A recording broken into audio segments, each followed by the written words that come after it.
आज या ठिकाणाहून अंदाज द्यावा। तर महाराष्ट्रातल्या शेतकऱ्याला सांगू इच्छितो की आज आहे 12 सप्टेंबर। आजच राज्यामध्ये ठिकठिकाणी पावसाला सुरुवात होणार आहे, म्हणून हा अंदाज लक्षात घ्यायचा। सांगायचं झालं तर पाऊस हा तुम्हाला सांगू इच्छितो की आज पूर्व विदर्भ आणि पश्चिम विदर्भामध्ये वर्धा, नागपूर, भंडारा, गोंदिया, चंद्रपूर, यवतमाळ, बुलढाणा, अकोला, अमरावती, परभणी, नांदेड, वाशिम, हिंगोली, त्याच्यानंतर लातूर, उदगीर, अहमदपूर, उमरी, नांदेड, उमरखेड, किनवट, यवतमाळ, चंद्रपूर, कुडाळ, कोल्हापूर, सांगली, जत, सोलापूर, नळदुर्ग ह्या भागामध्ये 12 सप्टेंबर, 13 सप्टेंबर, 14, 15, 16च्या दरम्यान काही ठिकाणी अतिमुसळधार, काही ठिकाणी मुसळधार, कुठं जास्त पाऊस पडणार आहे, म्हणून हा अंदाज लक्षात घ्यायचा। आणि राज्यातल्या सर्व शेतकऱ्याला सांगू इच्छितो की उद्या 13 पासून सगळ्यात जास्त पश्चिम महाराष्ट्र म्हणजे सोलापूर जिल्हा,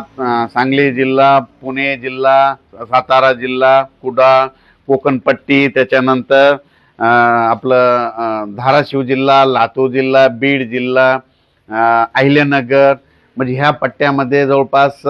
13 ते 17च्या दरम्यान काही ठिकाणी अतिमुसळधार पाऊस पडणार आहे, म्हणून ह्या जिल्ह्यातल्या शेतकऱ्यांनी अंदाज लक्षात घ्यायचा। इतका मुसळधार पाऊस पडल्यामुळे काय होणार आहे, त्या तळ्याला पाणी येणार आहे, तळ्याचं पाणी उजनीचं सोडावं लागणार आहे, कोयनेला पाणी येणार आहे, कोयने सांगलीकडे पूर परिस्थिती निर्माण होईल, म्हणून नदीकडच्या शेतकऱ्यांनी हा अंदाज लक्षात घ्यायचा। आणि राज्यातल्या परत शेतकऱ्याला सांगू इच्छितो की मग त्याच्यानंतर परत 13 मध्ये 14 सप्टेंबर ते 18 सप्टेंबरच्या दरम्यान पुन्हा तळोदा तालुका, शिरपूर, यावल, बुरामपूर, अचलपूर,